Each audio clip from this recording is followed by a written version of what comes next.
On the right hand side, we've got 3 tabs: Insert, Pages and Themes. So we briefly looked at Insert. So if we move to Pages, you can ignore Themes really.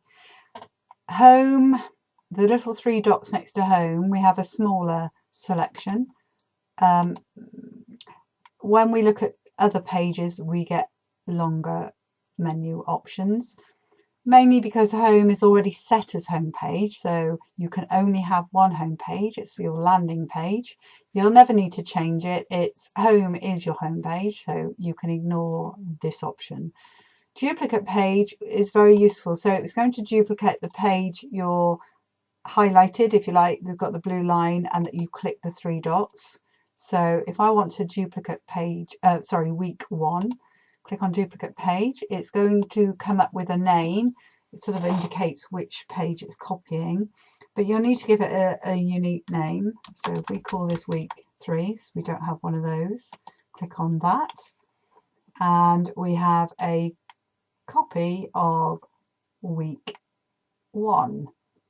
So if I go back to week 1, you'll see it's an identical copy. So obviously here, one thing I can immediately see you'd want to do is to change the banner name at the top.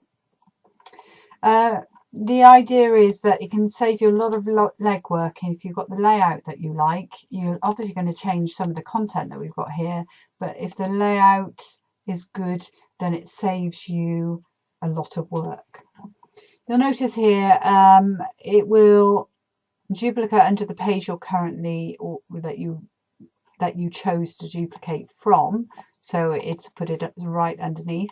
To move, you can just left click, hold the icon, drag down, drop where that blue line is, and the little icon comes out with week 3, the blue icon, so you are sure which page you are moving, and then you can let go and it will move it for you. Other options, properties will let you rename, so let's just put an extra E in for argument's sake. And if we look at the bar on the top, this always changes at the same time, so you can see. And another way to rename actually is if you hover over or click on the page you want to rename first to select it, so you've got a blue line, click again and it will put a blue cover over the name, and then you can just overtype that and hit return to finish, and that will rename that page for you.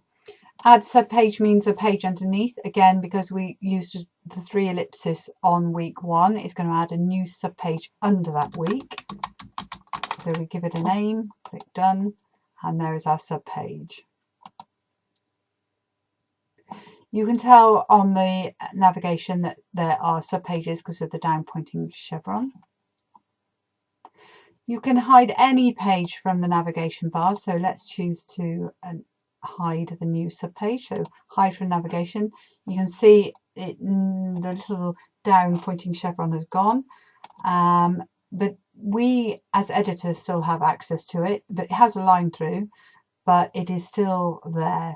Now to restore that, if you click on the 3 dots, you can see the toggle option. So instead of saying hide in navigation, it says show in navigation now, and then it's restored for you. You can delete, of course, and that removes it altogether. One way to get something back if you've made any changes is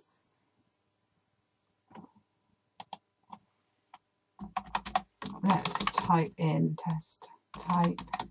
a change, is this undo last action, and that will do lots of steps, not just one step. You can keep clicking it. So if I show you now by clicking undo last action, you can see that it's undoing the text I typed in.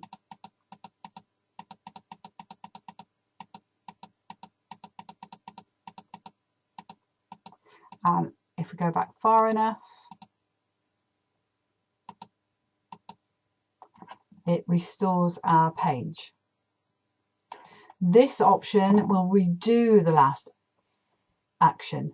So if I click that, it will remove activities. So it goes one way, undoing, and then if you go undo too many steps, you can redo it to go back the other way. I tend to just watch the screen, work out what I'm doing, and then from there know when to stop.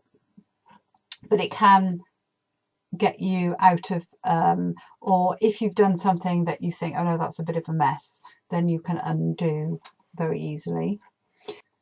So to add a new page, you want to be or highlight where you would like to add the next new page. So I'll do a mistake first of all. So if I was on week 3 and clicked on add new page and typed in week 5, it's going to put it underneath week 3 because that's what I had highlighted.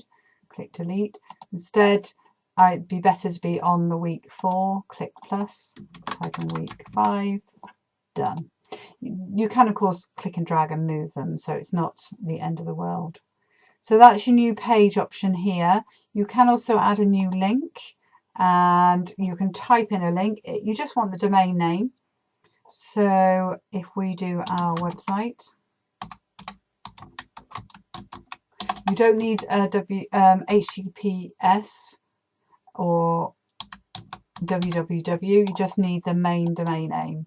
So this might be to SWSF or another Steiner school or some Steiner information somewhere on the web. And then we give it a name. So let's try our website. Open a new tab. I would leave that ticked if you're going to an external website. Click on done. And then you've got a link up here that will go to our website. So just put some more text in there. You will want to publish your site to make it available, all those changes that you've done. And here are all our changes. So we've added these weeks, added activities, updated the home by putting in the home. You can see where you've got updates. This is what's currently published. And we don't have that word home. It does highlight it with a green box, any changes, so you can see your changes here. Activities currently published is going to say there wasn't anything because it was a brand new page. So it's just gives you a minute to review any changes. If you're happy, you click on publish and that will make it available to any visitor. Once you've published, you are back to your editing. If I go to the published site as visitors will see it, you can see all our new changes, and there's our link to our website. Click on that, and once my internet catches up, it will load up our website.